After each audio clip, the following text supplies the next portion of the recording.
You get the atmosphere. I mean, I did find it harrowing. I mean, Did you find it harrowing? I did find A it. royal scandal of unimaginable proportions is unfolding after the FBI uncovered something truly shocking inside the wardrobe of Queen Camilla's son. What began as a routine investigation has spiraled into a stunning revelation that could send shockwaves through Buckingham Palace. Sources close to the case say what was found has the potential to shake the royal family to its very core. What secret has been hiding in plain sight all this time? Today, we expose the unbelievable discovery that has everyone talking: the FBI's royal discovery. In September 2025, an ordinary FBI investigation turned into a royal earthquake. After a string of mysterious break-ins that had alarmed U.S. security forces, agents carried out a series of searches across Washington, D.C., never imagining they would stumble upon something that could rattle the British throne itself. When FBI agents entered the private Georgetown residence of Tom Parker Bowles, Queen Camilla's son, they expected to find signs of a break-in.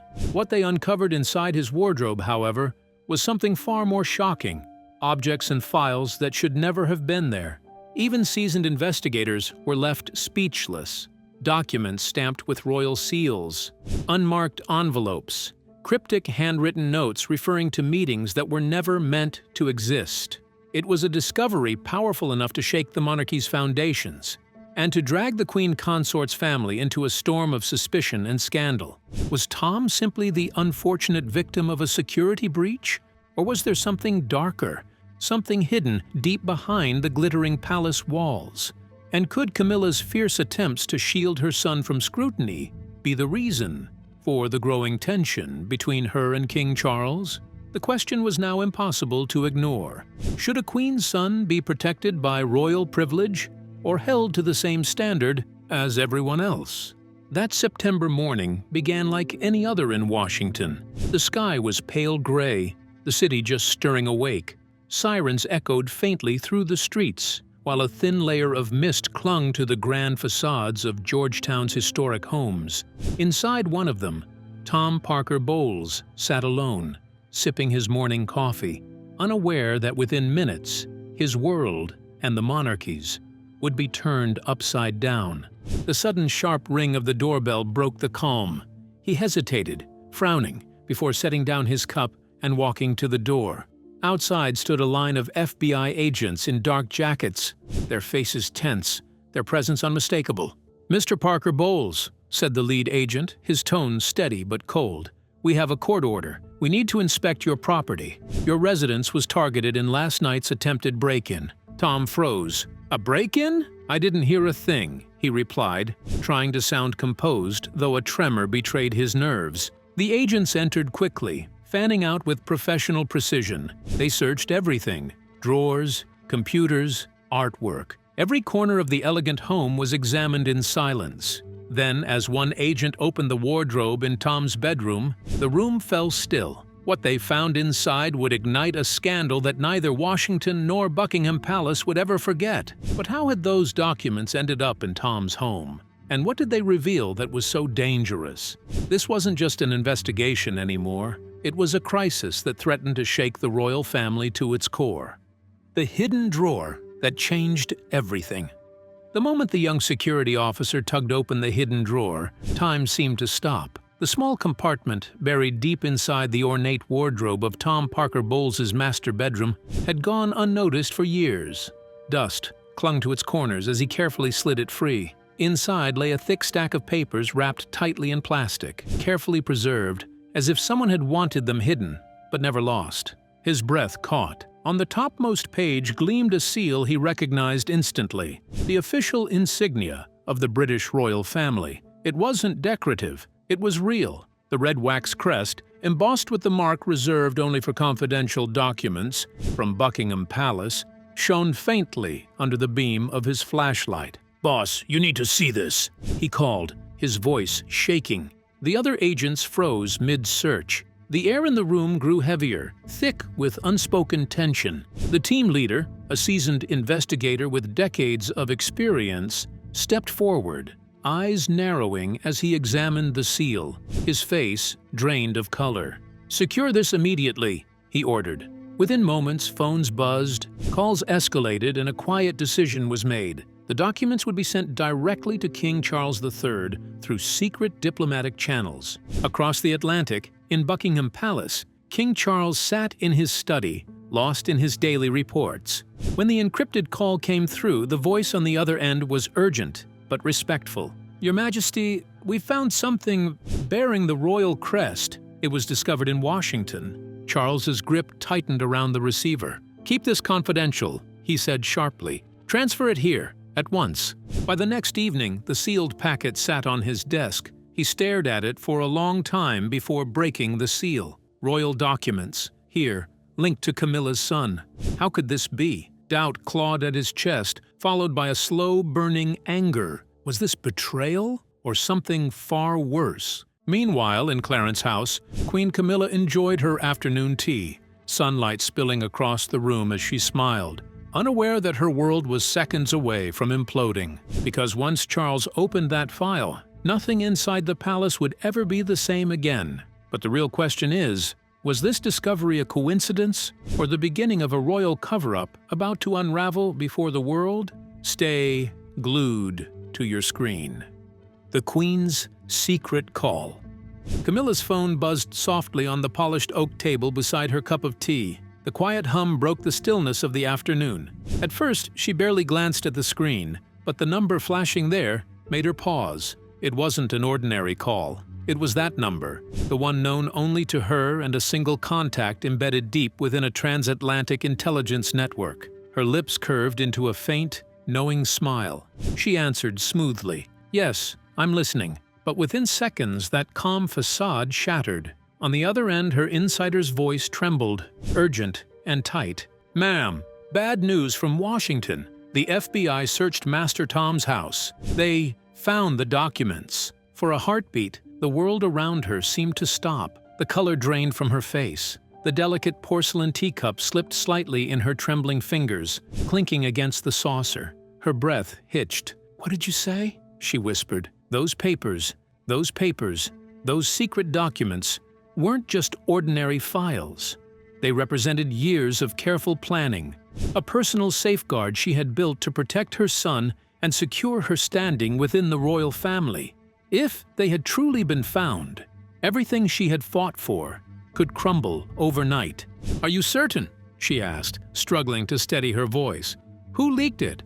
The insider hesitated, then replied, "Absolutely certain, ma'am. The documents are being transferred, likely through diplomatic channels. You need to act fast." Camilla ended the call, her pulse racing. She rose abruptly, pacing the ornate room as sunlight flickered through the stained glass windows. For a few moments, she felt the same crushing panic she had once known during the scandals of her youth. But Camilla Parker Bowles was no stranger to chaos. She took a deep breath, straightened her posture, and reached for the phone again. There was one person she needed to protect more than anyone: her son, Tom. Across the Atlantic, Tom sat in the middle of his ransacked apartment, the echoes of the FBI search still fresh in his mind. When his phone rang, he grabbed it instantly. "Mom, I'm in trouble," he said, his voice shaking. Camilla didn't waste a second. "Tom, listen carefully. Don't panic. If anyone questions you, deny everything. If Charles calls, say you know nothing. Tell them those documents were planted. Understand? You must not admit anything." Tom's breath wavered. "But Mum, the FBI, they're watching me. What if they take me in?" "I'll handle it," she said firmly.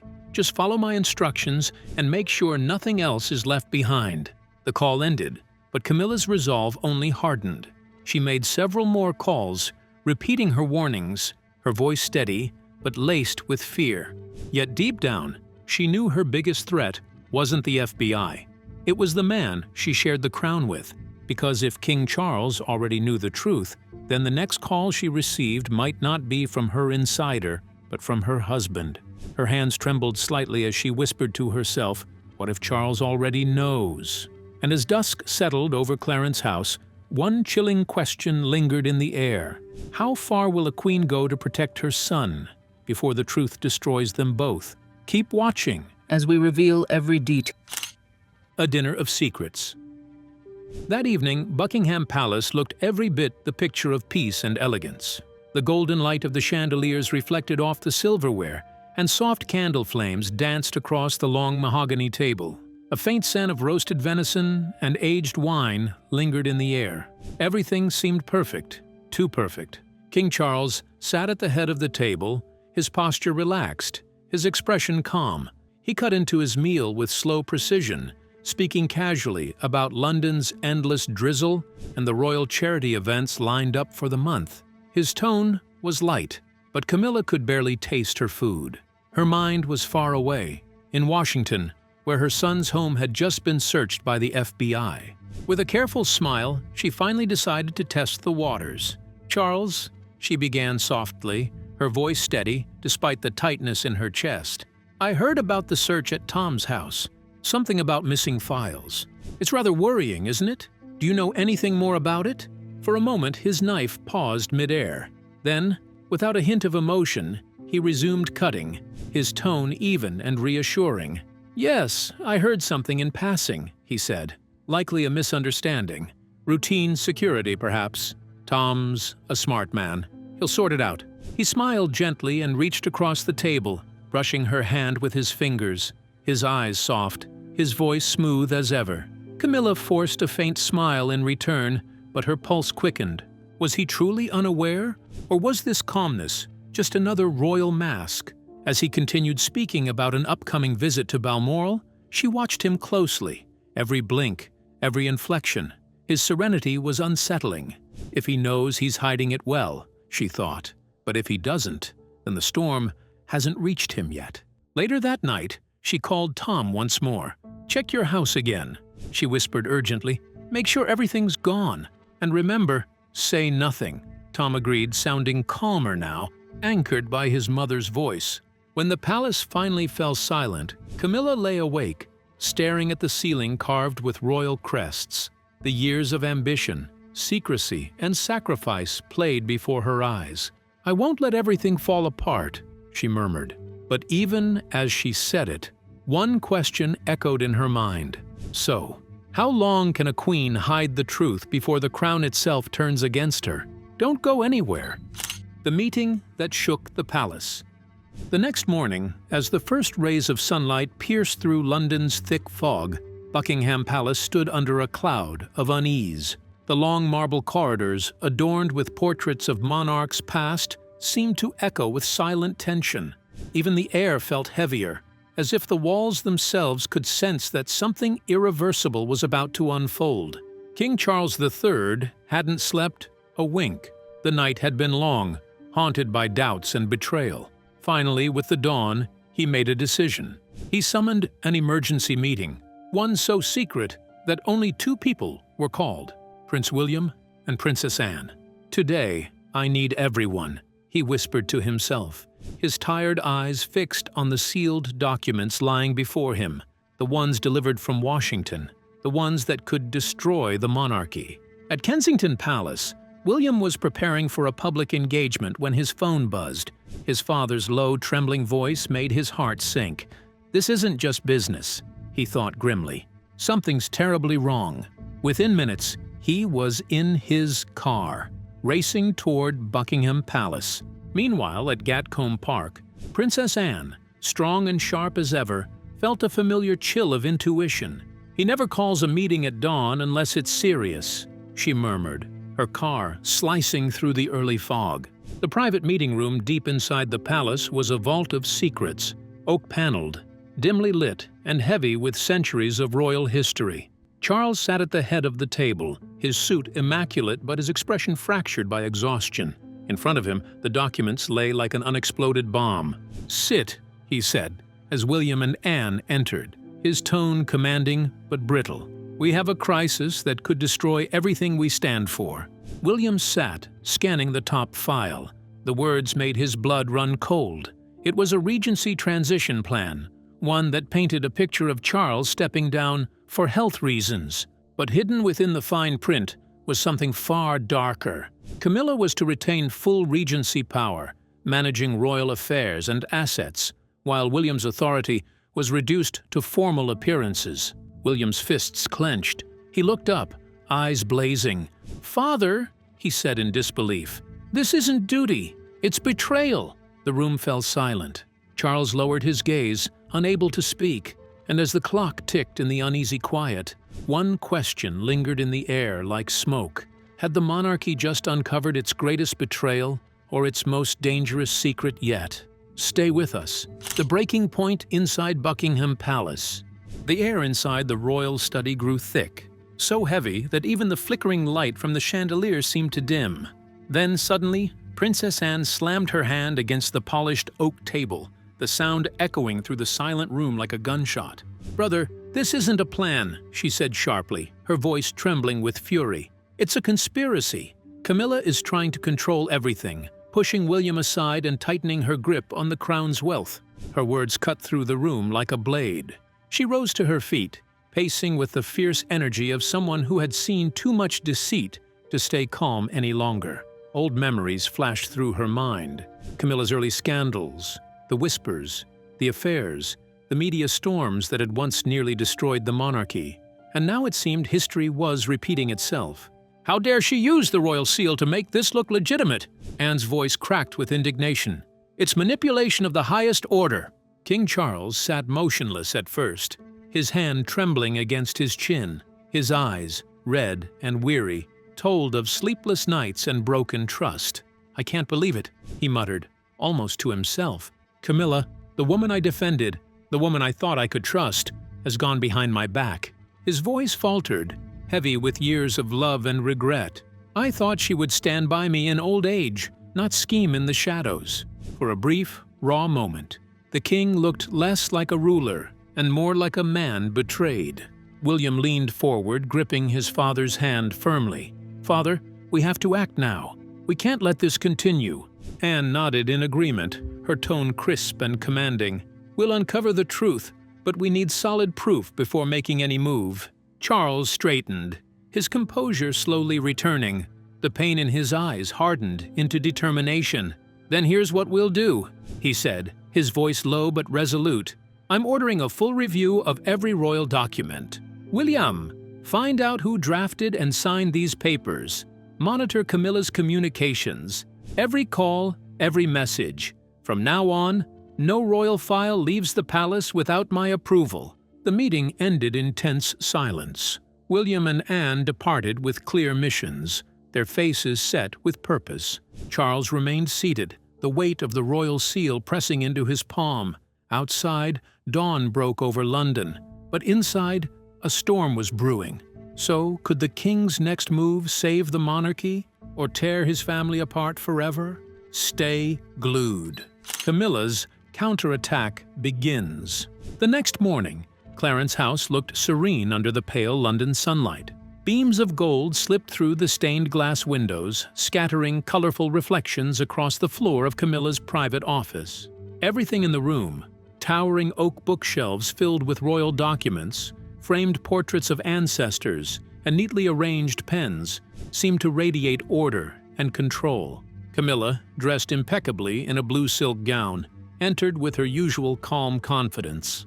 Her schedule was packed, but the morning's task felt routine. Signing personnel files, reviewing staff changes, and approving public engagements. Sitting gracefully behind her polished desk, she lifted her pen, ready to scrawl her elegant signature across the first document. Then, the door creaked open. Her private secretary, a loyal woman in her 50s, stepped inside, her face unusually pale. "Ma'am," she began, her voice trembling, "there's an order from Buckingham Palace." Camilla paused mid-motion, sensing something was terribly wrong. "What kind of order?" she asked coolly. The secretary swallowed hard. "You are prohibited from accessing all royal documents, ma'am. Effective immediately." The pen slipped from Camilla's hand and hit the table with a sharp clack that echoed through the quiet room. Her eyes narrowed. "What did you just say? Who dares issue such an order?" The secretary lowered her gaze, afraid to meet Camilla's eyes. "It comes directly from the king." For a long moment, the room seemed to spin. Camilla gripped the edge of the desk as shock and fury battled inside her. Charles knows. Her heart raced as she imagined the scene at Buckingham. The meeting, the accusations, the betrayal. Years of careful planning, all her secret calls and discreet arrangements flashed before her eyes. "He's opposing me," she whispered, voice cold and shaking. But if Charles thought she would fold, he was wrong. Camilla had faced public scandals, humiliation, and endless scrutiny, and each time she had survived. Rising from her chair, she called for her most trusted media team. When they entered, she spoke firmly, every word calculated. "Leak this immediately. King Charles's health is failing. The nation must prepare for a smooth transition." She handed over forged medical records, documents she had prepared long ago through her private physician. "Make sure every major paper gets it," she ordered, eyes burning with determination. Within hours, sensational headlines swept across Britain. "King Charles gravely ill. Queen ready for regency. Royal Palace in crisis. Transition imminent." The public erupted in shock and speculation. Camilla watched the storm unfold from her window, a faint smile curling her lips. Yet deep inside, her nerves remained taut. Later that afternoon, she gathered her closest advisors at Clarence House. "We act not for power, but for stability," she said persuasively, unveiling a carefully drafted petition that called for her regency in the light of the king's fragile health. Some advisors hesitated, but her charisma and authority swept over them. One by one, they signed. As she watched the signatures form, Camilla's heart steadied. "I just need to keep control," she thought, clenching her hand. But as the headlines spread like wildfire, one question haunted even her iron will. What if Charles already had a plan to strike back? Keep watching. The evidence that could end it all. In another corner of London, the royal chess game continued to unfold. Camilla hadn't forgotten the most dangerous piece on the board, the missing documents. Those pages weren't just paper. They were the key to everything she had built and everything she could lose. That morning, in the quiet of Clarence House, Camilla paced her office, her heels tapping sharply against the marble floor. Her reflection in the tall glass windows looked calm, but her voice, when she picked up the phone, trembled with restrained fury. "Find it!"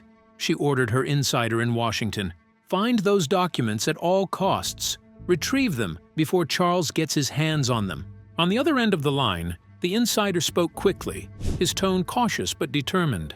"I'll search every channel, ma'am. FBI storage, diplomatic transfers, anything that moved through official routes. I'll bring it back." Camilla hung up, exhaling shakily. She sank into her velvet chair, her heart pounding. The room suddenly felt smaller, colder. Her mind flashed to Tom, her son now trapped in the middle of a political storm he never asked for. The thought of him suffering in silence across the Atlantic twisted her heart with guilt and rage. Rising again, she stepped onto the balcony. The morning air was sharp, and the wind tugged at her hair, but she barely noticed. Below, the manicured gardens of Clarence House glistened under the weak sun, peaceful, a stark contrast to the chaos she felt within. "He's waiting," she muttered under her breath, thinking of Charles. "He's waiting for the right moment to strike." Her counterattack through the media had hit hard. The headlines about the king's failing health were everywhere. But was it enough to turn the tide? For the first time, doubt crept in.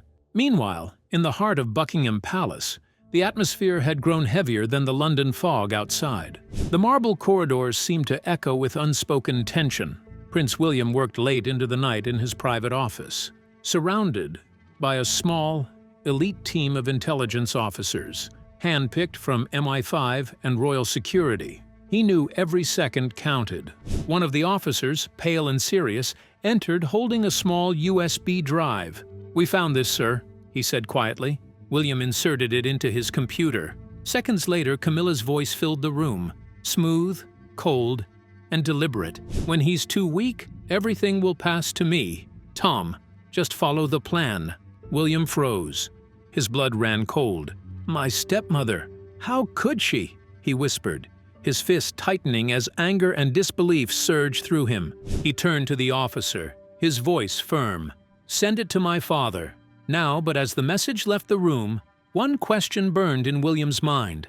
Would exposing Camilla save the crown or destroy the royal family forever? The the Queen's downfall begins.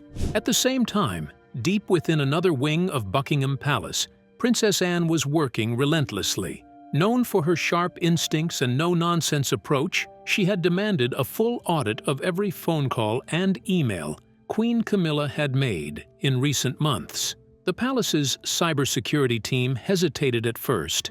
After all, investigating the Queen herself was almost unthinkable. But Anne's authority was unwavering. In a dimly lit control room filled with flickering computer screens, Anne stood beside a young technology expert, scrolling through endless lines of encrypted data. Hours passed in tense silence until, suddenly, something caught the expert's eye. "Your Royal Highness, you'll want to see this." Anne leaned in. On the screen appeared a chain of communications between Camilla and a man named Richard Harrow, a discreet, little-known lawyer with deep connections to offshore banking networks and confidential financial dealings. Anne's expression hardened. "Who is he?" she asked. The expert hesitated. "A legal advisor with ties to royal property trusts. But recently, he's been handling transactions involving falsified seals and hidden accounts." Anne's eyes widened. "So he's the one who helped her draft the royal asset transfer documents? The ones using a fake Buckingham Palace seal?" Her voice was cold, clipped, and decisive. The room fell silent for a moment as the truth sank in. Then, Anne stood abruptly, grabbed the printed copies of the communications, and declared, "This is the proof we've been waiting for." Without another word, she strode out, her heart pounding with anger and conviction. Moments later, in the grand meeting hall of Buckingham Palace, King Charles convened an emergency royal council. The vast chamber, with its glittering chandeliers and portraits of ancestors, was thick with tension. Senior advisors lined the table, while William and Anne stood at Charles's side. Camilla entered last, her posture composed, though her eyes betrayed flickers of unease. The silence was suffocating. Charles rose slowly, the recording and Anne's documents in his trembling hands. "Camilla," he began, his voice low, but edged with steel, "explain this." He pressed play. Camilla's voice filled the room. "When he's too weak, everything will pass to me. Tom, just follow the plan." The words echoed like thunder. Camilla froze, color draining from her face. "This is a lie," she cried. "A fabrication meant to ruin me." But Charles continued, pushing the evidence forward. "And these?" he asked bitterly, pointing to the call records and forged documents. "Why were you speaking with Richard Harrow? Where did this fake royal seal come from?" Camilla opened her mouth, but no sound came. William slammed his hand on the table. "You plan to seize power, to betray my father, and this family," he said, his voice shaking with fury. Anne's tone was calm but cutting. "We now have enough evidence to expose this conspiracy." The room erupted in whispers. Advisors exchanged horrified glances. Charles stared at Camilla, his expression no longer that of a king, but a broken man. "I trusted you," he said softly, "but you've destroyed that trust." Camilla bowed her head, tears streaming down, not of guilt, but of defeat. If you enjoyed this royal twist, don't forget to like, share, and subscribe for more shocking revelations from behind palace doors. Hit the bell icon so you never miss the next royal secret.